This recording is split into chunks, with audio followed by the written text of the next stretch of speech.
Assalamualaikum warahmatullahi wabarakatuh. Saya Syarifah Nafisah dari Tebin 3B ingin memaparkan jurnal dengan judul Ontologi Peserta Didik dalam Filsafat Pendidikan Islam untuk penguatan bahan ajar literasi di sekolah. Baik, pengertian ontologi. Ontologi menurut bahasa berasal dari bahasa kata ontologi berasal dari bahasa Yunani yang mana asal katanya yaitu ontos dan logos. Kata ontos memiliki arti yakni yang ada, sedangkan logos memiliki arti ilmu. Singkatnya, ontologi merupakan ilmu yang membahas tentang sesuatu yang ada atau membahas tentang hakikat atau jati diri sesuatu. Jadi, ontologi peserta didik berarti mempelajari siapa sebenarnya peserta didik itu, apa sifat dasar dan potensi yang dimiliki peserta didik, dan bagaimana peserta didik berkembang sebagai manusia. Intinya pada bagian ini bertujuan untuk mengkaji jati diri peserta didik secara mendalam. Nah, berikut ini beberapa teori ontologi yang umum dijumpai. Yang pertama ada realisme. Teori ini mengatakan bahwa realitas itu benar-benar ada di luar pemikiran manusia. Realitas ini tetap ada meskipun manusia tidak menyadarinya. Realisme dibagi menjadi dua jenis, yaitu realisme naif yang memandang bahwa realitas itu seperti yang dilihat dan dirasakan, dan realisme kritis yang memandang bahwa realitas itu memang ada tetapi tidak dapat dikenali sepenuhnya. Selanjutnya ada teori idealisme. Teori ini mengatakan bahwa realitas sebenarnya hanya ada dalam pikiran manusia. Realitas ini adalah hasil dari konstruksi pikiran manusia dan tidak memiliki keberadaan yang independen. Idealisme dibagi menjadi dua jenis, yaitu idealisme subjektif yang memandang bahwa realitas hanya terbentuk di dalam pikiran individu, dan idealisme objektif yang memandang bahwa realitas hanya terbentuk dalam pikiran kolektif manusia. Yang selanjutnya ada teori fenomenologi. Teori ini mengatakan bahwa realitas harus dilihat dari sudut pandang yang lebih netral atau objektif, tanpa disertai dengan asumsi atau prasangka yang mungkin dimiliki oleh seseorang tersebut. Fenomenologi memandang bahwa manusia harus melihat realitas sebagaimana adanya tanpa menambahkan interpretasi atau penafsiran apapun. Yang selanjutnya,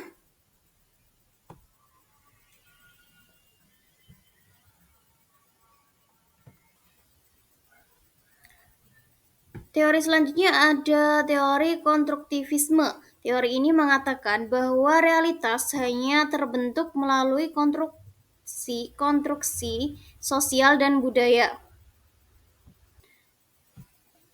Realitas ini terbentuk melalui interpretasi manusia terhadap pengalaman mereka.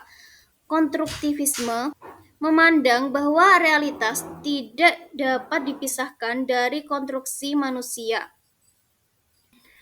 Teori selanjutnya yaitu teori nominalisme. Teori ini mengatakan bahwa realitas tidak memiliki keberadaan yang independen. Realitas hanya sekedar konsep atau nama yang diciptakan oleh manusia untuk membantu dalam pemahaman dan juga pengorganisasian dunia. Nominalisme memandang bahwa realitas hanya terbentuk melalui persepsi manusia.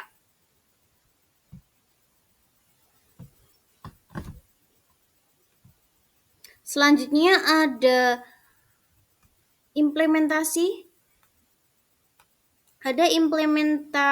ontologi peserta didik terhadap pengembangan bahan ajar literasi.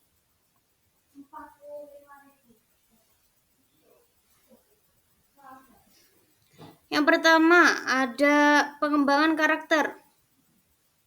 Ontologi pendidikan Islam memandang peserta didik sebagai insan yang membawa potensi kebaikan serta memiliki kemampuan menerima nilai-nilai moral. Oleh karena itu, bahan ajar literasi harus memuat unsur pembentukan karakter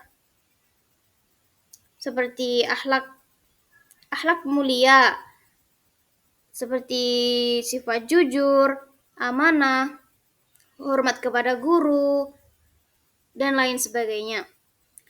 Yang kedua ada rasa tanggung jawab. Rasa tanggung jawab terhadap tugas, bacaan, dan lain sebagainya. Yang selanjutnya ada etika berliterasi. Seperti menghargai karya orang lain dan menghindari plagiarisme. Yang kedua ada integrasi nilai keislaman. Ontologi peserta didik dalam Islam tidak dapat dilepaskan dari posisi manusia sebagai hamba Allah dan khalifah di bumi. Karena itu nilai keislaman perlu diintegrasikan secara natural. Oleh karena itu nilai keislaman perlu diintegrasikan secara natural dalam bahan ajar literasi. Integrasi seperti pemilihan teks bacaan yang mencerminkan nilai tauhid seperti kekuasaan Allah dalam ciptaannya. Yang selanjutnya ada penekanan pada nilai keilmuan dalam Islam. Misal, pentingnya membaca Iqra seperti perintah pertama dalam Al-Quran. Selanjutnya ada menyisipkan hadis, kisah teladan Nabi dan ulama, atau kutipan hikmah untuk memperkuat pemahaman nilai.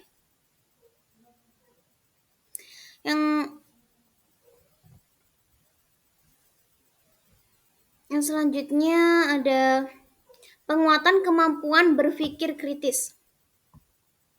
Secara ontologis, manusia dianugerahi akal untuk memahami realitas.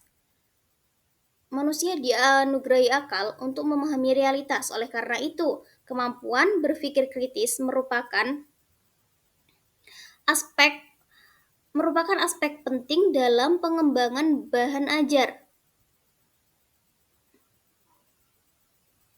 Dan bahan ajar literasi sebaiknya seperti menyajikan teks yang mengandung masalah atau persoalan yang dapat dianalisis peserta didik. Yang selanjutnya ada menambahkan pertanyaan tingkat tinggi atau soal hot untuk mendorong kemampuan menilai, membandingkan, dan mengevaluasi. Yang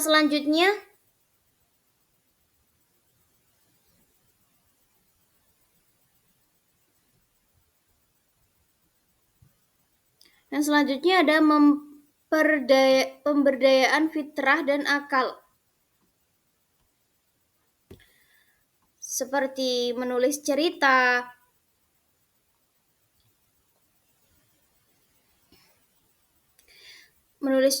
membuat poster, dan rangkuman visual. Yang selanjutnya seperti membaca berbagai jenis teks, entah apapun teks tersebut. Yang selanjutnya ada proyek literasi seperti majalah kelas, ataupun diskusi kelompok, dan lain sebagainya.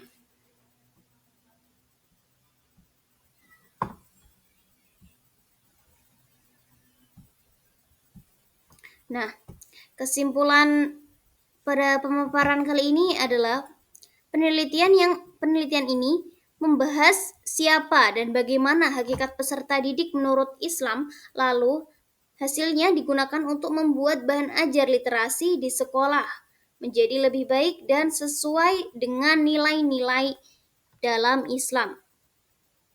Baik, sekian pemaparan yang dapat saya sampaikan. Ada kurang lebihnya mohon maaf. Wassalamualaikum warahmatullahi wabarakatuh. Waalaikumsalam warahmatullahi wabarakatuh.